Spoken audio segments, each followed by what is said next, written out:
chat tools I got up and running, so I'm going to have a little bit difficulty reading some of your chats over here in the Tiger Den today. But with that, let's give you guys a quick rundown. Again, this is a call-in show, so give us a call. The number is 877-927-6648. So allow us for a moment to discuss the markets. What is going on today? Again, give you guys a little background here of what I've been doing the past couple of days. So I'm in Chicago. Of course, I live out of Scottsdale, Arizona. Our offices are originally at ThinkorSwim. Of course, now TD Ameritrade are here in Chicago. I happen to be here in Chicago. We've got a group of TD Ameritrade ThinkorSwim clients. We took them down to the trading floor yesterday. The Chicago Board Options Exchange is a blast. Took them through mock trading. And this morning, we actually did some live trading with them. So we literally fund a live account, and we allow groups to trade $5,000 of firm capital out there.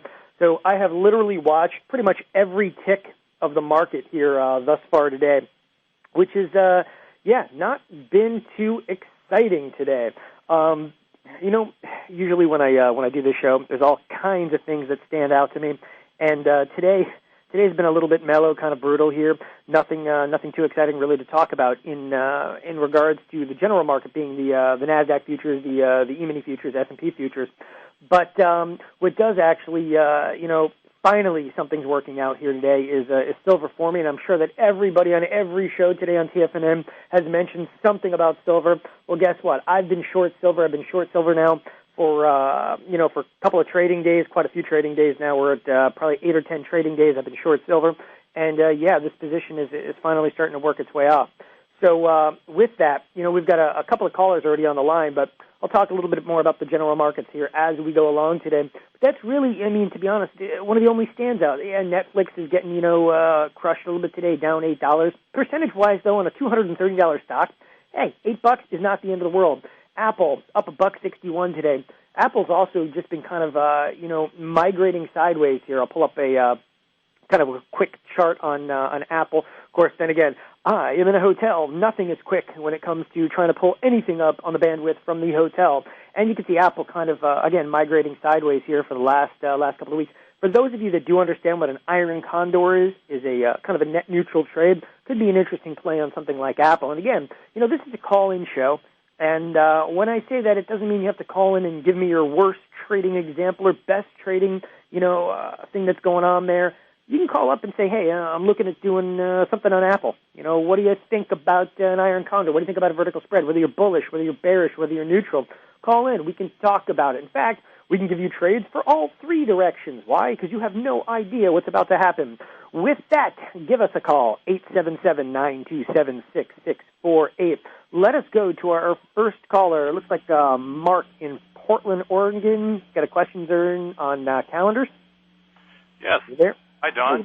Hey, how are you? All right. Great to talk with you. I'm a big fan of yours.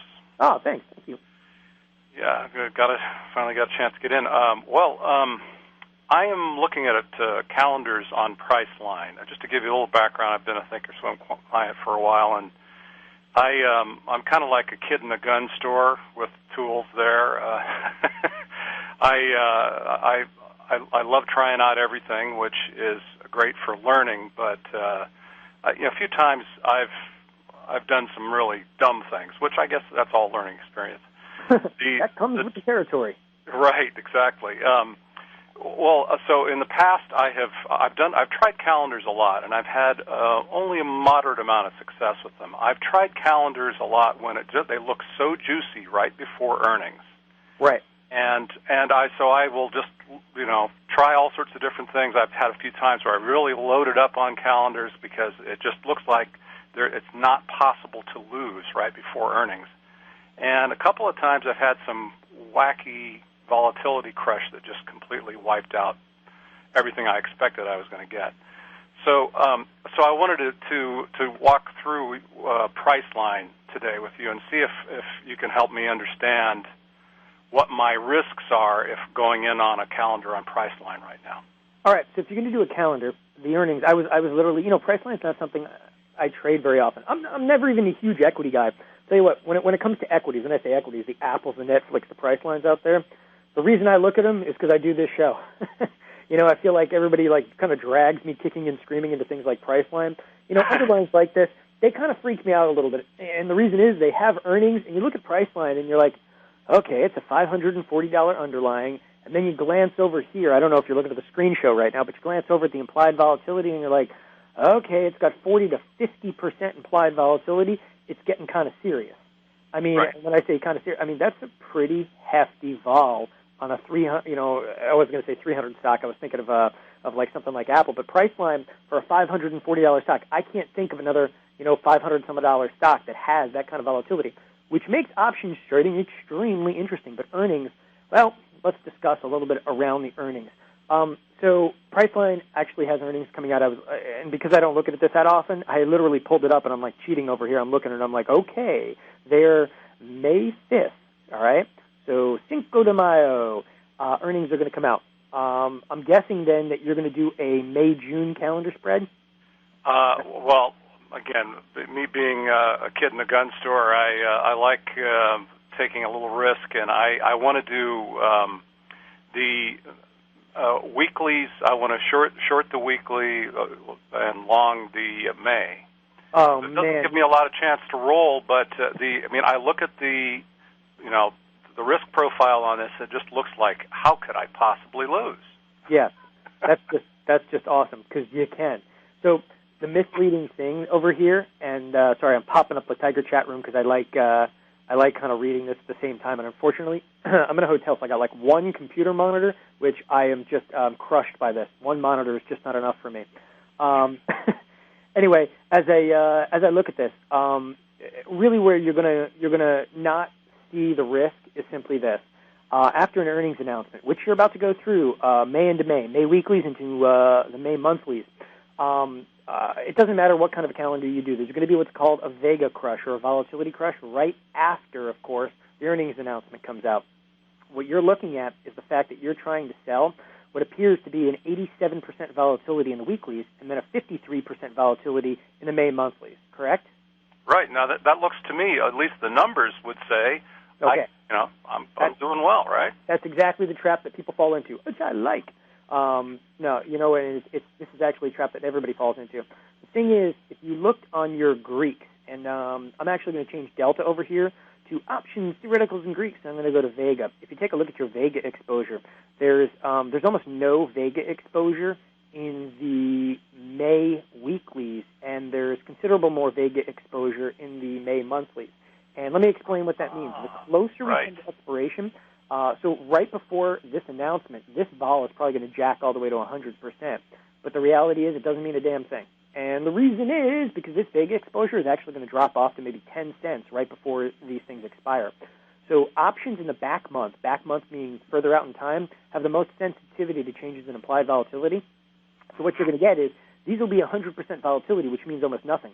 Right after the announcement comes out, they'll drop from 100% volatility to 50 vol. But that doesn't mean that much because 100% to 50%, okay, so for every 1% move in volatility, right now, these options are affected by 22 cents. But you've got options here in the back month that are trading for a 53 vol. Guess what? These are going to drop off too. But these have almost 50 cents of exposure to volatility. What that means is every 1 point this volatility moves here in the May monthly, these options are going to be affected by 50 cents. And I guarantee that these options here in the May monthly will drop off from a 53%, probably actually narrow down to about a 38%. 37 to 38% is my guess. So you're going to get almost a 15 vol point crush at 50 cents, okay? Whereas here, the May weeklies, it doesn't mean anything because ultimately these options are going to expire anyway. They're going to suck all the extrinsic value out. So where you're going to get crushed is the option that you're long in the calendar spread, that May monthly, is going to get vol slammed, and they're just absolutely going to implode that option there. Does that make sense to you? Okay, so good. I'm following you totally there. I think what you finally got through to me here is the difference in Vega, and that's what I have to look at. And I've never quite understood Vega too much. So 100%. So it's volatility exposure, and the best way to look at like the Vega is to actually pull up, the Greek of Vega right on the trade tab. Or like people look at it in the monitor tab, and it doesn't really make sense in the monitor tab. It's like, okay, I make or lose X amount if this option moves this way or this way. But really, what Vega is more important about is on that singular sense. It makes a difference that, options that have very little time left have very little volatility exposure. The biggest volatility exposure in this I mean, if we cruise all the way out here, for instance, to like July options, these options have $1 in July of volatility exposure for every 1 point move, and these things are going to bounce around a lot. One interesting word of caution here on Priceline. Something doesn't add up too much for me. The market maker move is showing a $34 move up or down when earnings come out. Interestingly enough, you would in most of the previous earnings, you'd expect a little bit of a larger move. Percentage-wise, again, $34 up or down. So you have a $70 like window. Percentage-wise, that's not massive on a $540 underlying. So keep your eyes peeled for the vols going even higher, and this market maker move here will participate in that.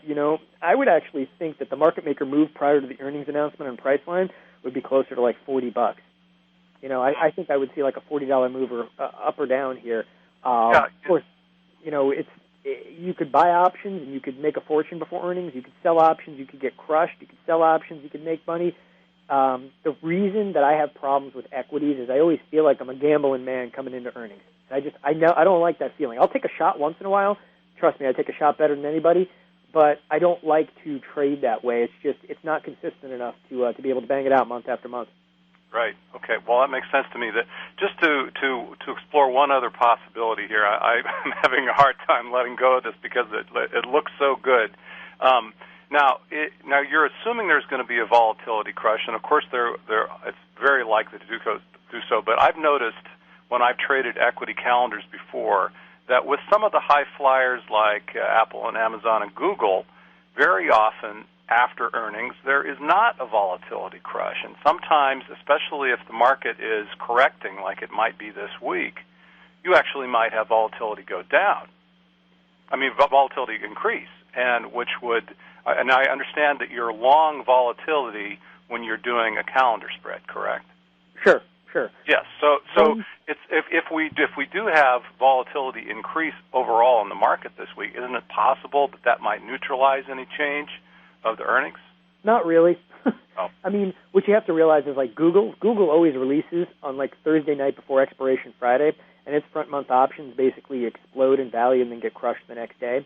So you're always going to see the front month get knocked down in volatility.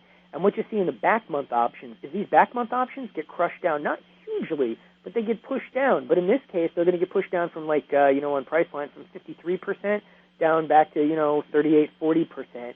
And although it doesn't appear to be that much, remember that the most volatility risk is in those back month options. So what looks like a relatively small move in volatility really does hurt. Now, I agree with you. If markets sell off and the VIX picks up, yeah, volatility could come into some of these equities, but the individual earnings in each unique equity outweigh what would happen in the overall marketplace. Okay. Meaning when Priceline goes through earnings, it doesn't care what goes on in the S&P 500. If it's, listen, if the stock's going to get crushed, it's on. Its volatility is going to remain autonomous for a period of time until all that information is disseminated into that particular underlying. And what's so interesting about the markets today is how fast things do disseminate. Were you watching futures the other night when the Bin Laden news came out? Oh, unbelievable. So I don't know if you were watching futures after the announcement came out, it was all well and good. I happen to be on an airplane with Wi-Fi, and I'm trapped in front of my computer, and I'm watching it. No, I'm not serious. I was actually flying from Arizona out to Chicago here, and I'm just a total like zombie, and I'm sitting there and I'm playing a video game on my iPhone, and at the same time I'm actually watching my computer. So I'm on Wi-Fi, and all of a sudden no news had come out yet. I mean, if news is going to come out, you're going to see it reflected immediately in the futures. All of a sudden, somebody was leaking something because the future started to move erratically, okay, before the news was ever officially disseminated out. So there was a rumor or something going on, but lights started blinking basically on my platform, and I'm like, oh, something's going on somewhere in the world. And sure enough, a couple of minutes later, the futures actually spike and we get up 20. But that's just, I guess, just tell you how fast things disseminate out into the market now. It's instantaneous, and it's amazing how efficient things are. Then again, that news came out and everybody faded that news, in the morning. Basically, futures are up 20 and they knocked them back down. But, hey, I'd like to see a nice sell-off this week. As I've been saying, like the last 4 weeks in the show, I'm short. It's getting kind of old. Right. Just one other possibility. Now, butterflies are short volatility, correct? Butterflies have almost no vol effect. The reality is with a butterfly has no profitability truly until about 2 to 3 days before expiration. So if you looked at like a profit and loss graph, they're a little misleading on butterflies. So if I was to pull up a butterfly here in Priceline and if I did a butterfly on Priceline on the weekly and I placed it right before earnings, right, I wouldn't be affected by a volatility crash, but I just have to make sure I hit the target right. Yes. Yeah, so you have to hit it right on. I mean, ultimately, what's interesting is I'm actually showing right now on my screen show a profit and loss graph, and I'm pushing the date forward, and ultimately it's like the butterfly literally is not moving in price until like right at expiration. So if you were right now to look at, like I have a May butterfly up there, and what you do is called day stepping. It shows you in multiple days. Oops, I don't have enough days to step here because we're pretty close to this expiration cycle. But it shows you with numbers of days going, all the lines basically converge, and all you see is expiration. When I say all the lines, there are 4 different lines here representing profit and loss before expiration, and they basically are flat line, meaning that this butterfly does not profit until pretty much we're there.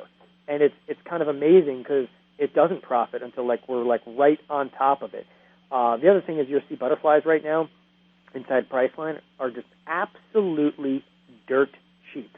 I know it. That should be a warning sign to you. Butterflies are actually, if you look at Priceline, the markets are ridiculously wide. This butterfly is pricing, 10 cents at $2.90 is a natural. I bet you can get a fill on this butterfly, relatively inexpensive, probably, 50 cents or so. So that would be okay as a slot machine play, right? I mean, exactly. That's exactly the way you got to look at it. It's a lottery ticket. Okay. Yeah, it's a lottery ticket. And once people start to realize that about butterflies, I'm not a huge advocate. And then people ask about broken wing butterflies. The margin now, basically the margin reg got changed on broken wing butterflies. That's not good. Yeah, right. It's really not great. And the regulators are trying to help us. It's a tough business right now when you're kind of fighting regulations and good trades become not good trades, not because they're not good trades, but because the regulators have changed some of the margin requirements on them. Yeah. Well, thanks a lot, Don. Great show. Yeah, thank you. Thanks for calling in. Appreciate it. Bye. All right, so absolutely a great call there on Priceline, and ultimately only time will tell. We'll see when the earnings come out here on Priceline what happens. But again, I think this market maker move, and the market maker move, what it's really indicating is approximately the normal movement that you would see on a one-day scale for something like Priceline would be up or down $34. My belief is that looks a little bit cheap with the earnings announcement coming out. You'll probably see this pick up here. My guess is closer to $40 before the earnings announcement is officially out. And, of course, you've got 2 days until that earnings period comes out, which is, of course, May 5th. So with that, I don't see a lot of you guys calling in. And you need to call in. Why? This is a call-in show, 877-927-6648. Otherwise, it becomes a little lonely doing a call-in show by myself. And I apologize. I'm trying to read the Tiger Den here a little bit, and it's blinking up on my screen. I can't really read the Tiger Den here today because I'm limited to one monitor. So if you're in the den and you've got a question, today you have to call it in.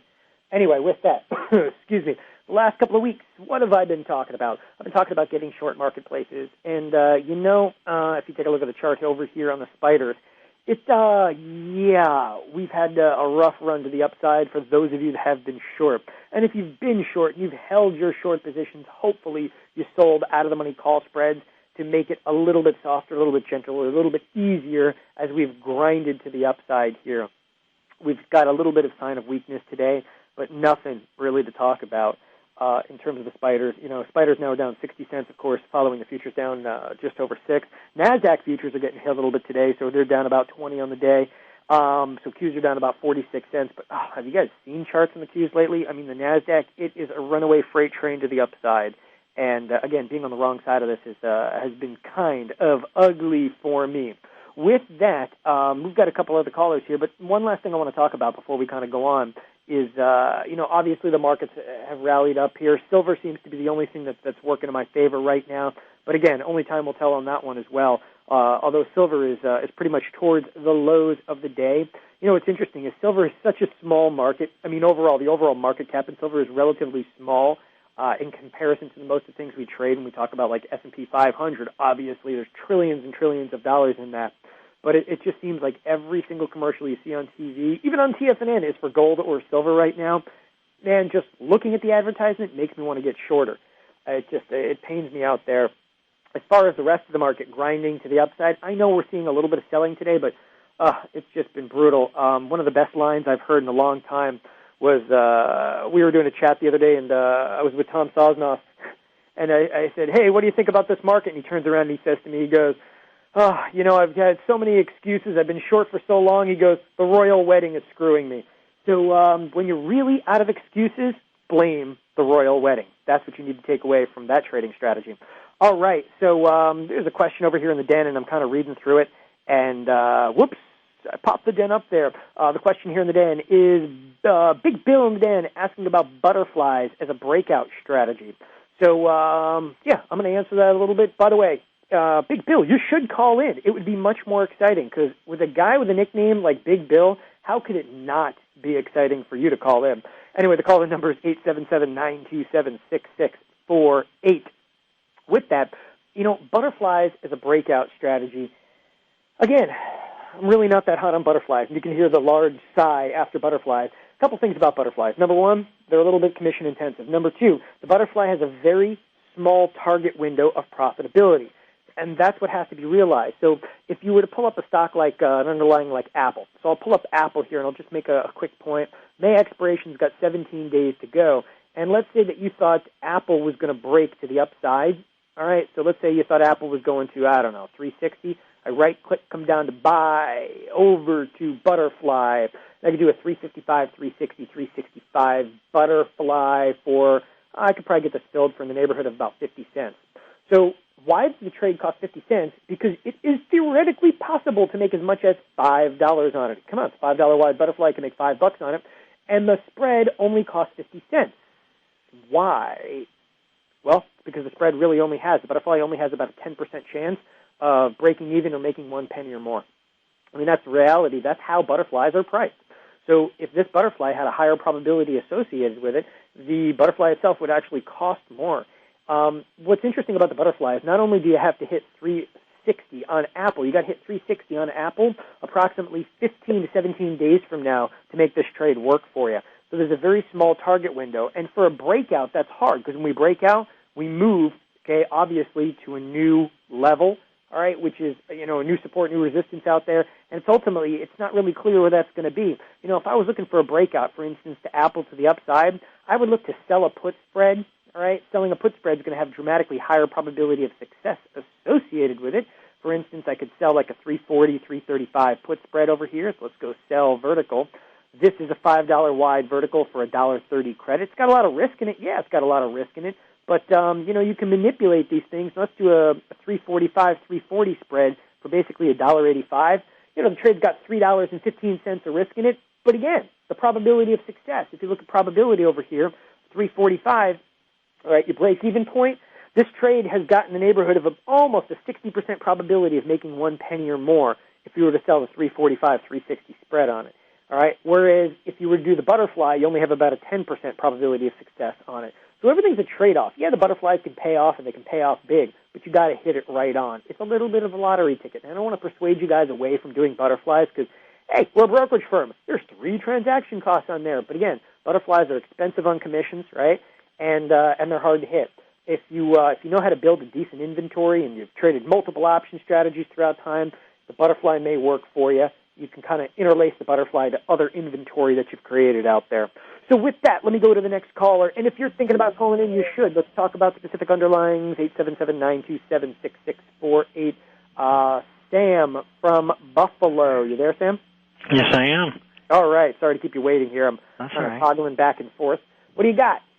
I was actually thinking about getting a little bullish on Amazon for the next earnings in July. Yes. I was thinking about doing like a call spread. I was thinking like maybe the 185, 215. Okay. Mainly because, you know, I'm thinking support is around 188. And then to 215, I kind of just figured, you know, maybe 10% above its current breakout or All right, so 185.215, it's a big sucker. Okay, Yeah. that's a big one. You know what's interesting about this spread? So I'll give you the good, the bad, the indifferent. The spread actually that you've selected is so the 185.215. I pulled it up, and I pulled it up for the month of July. So we're clear on that July expiration, okay? Yes. All right, so it's going for $14.15. This spread actually is in the money right now by about $13. So there's very little extrinsic premium on it, meaning that's a good thing. Meaning if you out and buy this spread, you're paying almost nothing for time value. The other interesting thing about the spread is if you're paying $14 basically for a $30 wide spread, for the most part, this spread is risk one to be able to make one. All you're really doing with this spread is getting synthetically long the stock.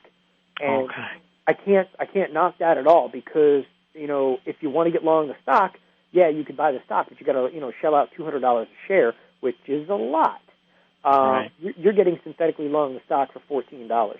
You don't have to go as deep in the money as you are. You can manipulate this, play around with it. You could do the 190, necessarily 210, play around with the strikes, but what you're doing is fine. It's just that it's a little bit capital intensive, obviously, with even one contract on here. It's, obviously, you've got a max loss of $1,400 even with one contract on there. Right. But go ahead. What do you think might be a good bullish play to put on Amazon for the next earning? Well, or would you not even fool with that? Well, the question is, do you want to wait closer to the next earnings cycle? Oh, okay. You've got a lot of time between now and then, and the reason I ask that is so much is going to happen between now and the next earnings period. There's pre-announcements. What scares me about you putting a trade on Amazon right now for the next earnings cycle is the fact that Apple may release some product before then, and it could be a bomb, and it could take Amazon along with it. And that's when we get that, it's what I call kind of like the curse of dimensionality. It's when people look at an individual underlying, they're only looking at the one dimension. They're only looking at Amazon, whereas other underlyings within the same exact, realm, the same exact, obviously, sectors, can really have a drastic and positive or negative effect on something like Amazon. Amazon's an interesting one because Amazon is of course, selling products, but Amazon also is making a lot of money from, of course, their cloud, their cloud databases out there. I mean, I can go on and on about Amazon. It's a company, actually, over the years that we at the brokerage business have utilized for cloud, for our cloud and stuff. So it's really hard to start to determine what information will affect and be disseminated into Amazon that can positively or negatively affect it. But there's a long time between now and July. Okay. All right, maybe I'll wait a little bit. Absolutely. And hey, coming into earnings then, hey, go for it. I mean, everything from vertical spreads to calendar spreads, it's all fair game, just as long as you understand the logic of what you're getting yourself into. Right, exactly. Yeah. Okay. Good stuff. You got any other follow-up questions for me? You got me on the line right now. The thing is the thing I've been wanting to do like a calendar spreads, but they kind of make me nervous because I don't fully understand them because if you buy in 1 month, say like just for instance Amazon, and I've got the say I want a 210 or whatever, and then I sell the 210 in like if I buy the July calendar and sell them May or June or whatever. I mean, if the price goes above where I put the calendar on, I mean, is it just you just lose the premium? Well, it's not exactly that straightforward. So the calendar spread, the first thing is I always tell people about calendar spreads. There's two primary strategies. You got calendars and verticals. Right. Most clientele that I talk to on a day-to-day basis, they only like to be on the vertical side of things. Calendar spreads have some like gray area, and the gray area is this: you don't know exactly what you can make, and you're not really sure exactly what you can lose. Right. I mean, it's easy to see what the definitive loss is. That if you buy a calendar spread for $4, you can lose the full $4 on it. But calendar spreads are also a kinder, softer, gentler trade in that you can be wrong and still make some money. You can be wrong in calendar spread and not lose the full $4, for example. The other thing is they can be extremely profitable. You can buy a calendar spread, for instance, for $4, and it could explode in value up to $10 or even $12 at 2 to 3 times its value. that nature of the calendar spread, the unknown, is why I think a lot of professionals in the industry like them. That's also the exact same reasons that a lot of clients don't like them. And it's a spread that should definitely be utilized by really any option trader out there. It's a great strategy. Sorry, I'm answering some questions as I'm going along here with you. It's a great strategy, but it's really understanding the nuts and bolts of how volatility affects it and how time decay basically affects it. And there are times where I talk about a 1-month calendar, and something like Amazon, I wouldn't use more than a 1-month calendar. It's an equity. They're a little bit more unstable. But if you look at something like a spider, the spider, it's an index, a little bit more stable. And obviously, then you can do multiple month calendars, which you can buy calendars a little bit cheaper with multiple months out there. So it's up to you, but we got to take you all the way back. And I wish I could spend an entire show on this, but we got to take you all the way back to the logic of just a pure calendar spread. Right. If you are on ThinkorSwim, I am. Go into support chat and click under seminars and dig in the seminar archive for some of the chats that we've done under calendars. I've done a bunch myself, and it's those are the kind of things you want to look at and spend some time on them. I mean, again, I wish I could tell you, everything about a calendar spread in the next 5 minutes, but it's not that easy. No, that's fine. Okay, great. Yeah, no, I appreciate you guys calling in. All right, great. Thanks a lot. Good talking to you. Bye. All right, so next, looks like we have Bill from Massachusetts. Question about butterflies. You there, Bill? Yeah, I'm here. All right. Were you the big Bill from I don't want to beat this to death, but I asked you about the butterflies. But what I was actually asking about was selling the butterflies, so you get the inverse on the risk profile. Ooh. Assuming that on the earnings news, the thing has got to move, because you don't know whether they're going to have good earnings or bad or whatever. It's just got to move. I wanted you to pull up a risk profile on that and talk about that a little. Sure. That's interesting. I don't think I've ever had anybody ask me about selling butterflies. And, years ago, a lot of traders on the floor used to do that. So I take it you were the same big Bill from the chat room there a minute ago? Yeah. All right. Yes, all right. No. Good deal. So I was poking fun at that name, and you did call in. That is awesome. So, okay, first of all, selling butterflies, the easiest way to look at it is, we can pull up like Priceline or something again. Priceline had kind of wide markets. How about Amazon? We had that up a minute ago. Does that work for you? Yeah, whatever. I actually sold a put on Amazon at 180.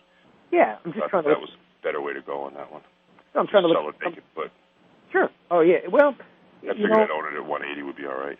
I love that. That's exactly all. That's all you got to tell me is if you want to own it at that price, that's the way to actually do it. Is to get a discount by selling those puts. When I look under butterfly, so I go sell and go down to butterfly. All right. The first thing you should notice is on a butterfly on something like Amazon, it's got a little bit of volatility on it, is the butterfly is trading for about 84, 85 cents. I mean, we could just say, let's say we're able to sell this thing and get it off at 80 cents, and that's kind of reasonable. So I'm going to take the trade and go analyze, duplicate trade. Sorry, I got to reset everything on here. I have fully screwed up my platform. So if we take a look at this particular butterfly, I don't know, I broke something over here. Hang on just a second. Good stuff. Reset everything. All right, for some reason, my profit and loss chart has gone insane on me here. I don't know why. I must actually have a position somewhere in this account on Amazon. There we go. I got it. I did have a position on Amazon. How about that in this particular account? This is actually what the profit and loss graph looks like. Obviously, inverted. It's just inverted from what a normal butterfly would be. And ultimately, when taking a look at this, sorry, I'm just reading through my chat here also. When I take a look at this, no problem whatsoever. So obviously, in this trade, you could lose up to $5, of which you've already collected 80 cents up front. Your max risk is $4.20. Probability of success is really high. I mean, basically, the probability of success is over 80% in this trade. What you have to be careful with, as in the butterfly, is you do not collect this full 80 cents until pretty much expiration. I mean, you're going to make a decent amount of the 80 cents, but you've got to hold this sucker almost right to expiration. The scary thing is, what do you do if it does hit right on? That's where you're going to get yourself into trouble, is if we start coming right into play here and you really think that we're going to hit 200, okay, you have a serious issue there because you're going to lose $5. So do you have portfolio margin on your account or no? Okay, if you have portfolio margin on your account, you can do what's called sell a straddle. You can sell the 200 straddle 2 days before expiration and basically hedge off the risk that you're actually ensuing on this position. And I'm telling you right now, that is market maker 501. It's a pretty hardcore trade because people don't like to sell things like naked options. Well, now you got to sell a naked straddle literally 2 days before expiration, which is not always the brightest move. Yeah, but straddles are scary, too. They drop off on both sides pretty exciting. Sure, but it's the only way to hedge a sale of a butterfly. If you sold this butterfly and you're about to take a $5 hit, right before expiration, we're going to nail right on 200 perfectly. You can sell that 200 straddle and you'll collect basically $3.80 of that $5 back. The only problem is what happens if an expiration Friday we crash. Oh, is that going to hurt? Because then you're going to get crushed on the short straddle position. So you got to be nimble. But if you understand the logic behind that, it hedges off the risk of the short butterfly. Okay, so if you get scared close to expiration, you just sell the straddle to get yourself out of it? Well, you sell the straddle. It doesn't get you out of the butterfly. It gets you out of most of the risk of the butterfly, but then you're starting to take risk of the short straddle. But what it does is it alleviates the risk that you're going to take on losing $4.20. Mm-hmm. Okay. It's an interesting way to wiggle out of it. I've seen guys down in the OEX pit, and this was years ago when they were trading. They used to sell tons and tons, of butterflies all over the place. And every month, because they sold so many of them through the expiration, every month some of them would hit, and they would just sell the at-the-money straddles to offset that risk. And again, selling the at-the-money straddle, it's a gutsy move. Especially if there was earnings coming out, I wouldn't do it. I'd rather take the $5 hit than sell a short straddle before earnings. But again, the idea here is that the earnings are going to make the stock move, and then you're in. Right. No, I totally understand what you're saying. And the butterfly keeps that loss area narrow. Right. Sure enough. And that's something like selling a condo or something. The butterfly keeps it pretty. Yeah, but the only way to lose money is to lose the big money is for it to hit right on 200, and I'm just thinking that's less than likely a bit of earnings. Absolutely. In all my years of trading, all the butterflies I've put on, I've had one or two butterflies hit within 6 cents of the target, and which is amazing. I mean, I've talked to guys that have traded for 30 years. They've never hit a butterfly within $1, and I've had almost two of them hit. I had one hit literally 6 cents off in the OEX. It was beautiful. It was absolutely beautiful. And apparently pure dumb luck does pay off because I put that one on when I was legging out of another position. It turned into a butterfly, so I was kind of laughing about it. I had another one hit within about 30 cents. That one I don't remember as well. But no, thank you for calling in, and hopefully that shed some light on the short butterfly for you. Yeah, one more question. How much upgrade have you done to this program? In other words, how much memory am I going to need? It's starting to jam up on me. Oh, all you got to do is give us a call, and we'll destroy your user GUI file. It'll bring you right back. So once in a while, it gets jammed up when you start drawing on a lot of charts and so forth. So every couple of months, clean it up. Yeah, you can even check out how it's running on your system. Go to the Help tab and click on System. It'll actually show you how your system's handling ThinkorSwim. Yeah. Oh. Give us a call, though, and ask them about the user GUI file. It might delete some of your drawings and stuff, but it definitely frees up tons of memory. And then they can actually make it even more efficient. But it should be flying because I'm running, no joke, right now on a laptop. It is a piece of junk, and it's still flying right now, but I'm pretty good at optimizing all the memory. Okay. Yeah, thanks for calling in. All right, so we got another caller on the line. We got to run through a couple callers here. We got David from, it looks like, Columbia, Maryland, Iron Condors. You there, David? Yeah, hey, Don. Hey, how are you? Good. Thanks for taking my call. I have a question about building inventory, essentially, starting with Iron Condors. Okay. And I work off the EEM right now, and I've built one on the put side, 45, 43, and then I'm trying to layer it in. So I do so I've also do the 44, 46. Okay. Then I kind of get lost after that because I want to do the 2 white strike. So how do you continue building that? One of the first things I'll tell you is, first of all, I never really traded EEM. All right, and today I was literally downstairs, and I got 200 clients down there, and we did some live trading, and we were literally trading in my group an Iron Condor and EEM. The first thing I'll tell you is this underlying really pisses me off because I couldn't get a sale on. It pisses me off to no end, and it's down pretty good today. It was down about 94 cents when I was going to put this Iron Condor on. I literally came to having to leg the Iron Condor. Like, they would not fill all 4 legs as a package, And I don't understand it. Thing's got like 50 million shares of volume, and I know it's like big in the news today, whatever. But for some reason, this thing is really tough to fill. So keep that in mind. If you think you're frustrated, trust me, so am I. It's underlying. I have tendency to not leg my irons. I like to put them on as a package because for every time I try to sell a put spread or sell a call spread, then wait for us to sell off and then sell the put spread, I've blown myself up a couple of times doing that. And that's just my own experience. I have a really difficult time like legging spreads, but it might work for you. So no, I'm doing it all as one. I'm just kind of more around how do you build up the positions when you're only doing 2 wide strikes, you know? Yeah, so what you start getting into is then you'll be short the 51-53 call spread, and then you have to do like a 52, 54 call spread, and then you're starting to overlap strikes and so forth. Right, and that when you overlap the strikes, that concerns me because then you end up with like a 5 wide strike or something like that, right? Correct. You know, I always tell people you have not traded until you've overlapped strikes. I mean, really, it's part of trading, but for inventory, you don't necessarily want to overlap strikes because it can do funky things to your margin. And number 2, you can start to create more risk at one level than you ever anticipated. Right. Again, you're not going to really love this answer, but the EEM being a $50 underlying doesn't, work hugely for building a decent size inventory. Because the $50 underlying, you're limited with the number of strikes.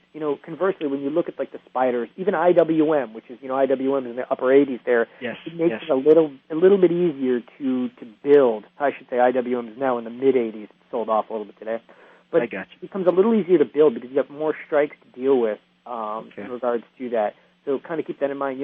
I just had somebody ask me today too. I was trading and they were asking about building an inventory in gold. And it's $150 underlying, and you can build an inventory on that.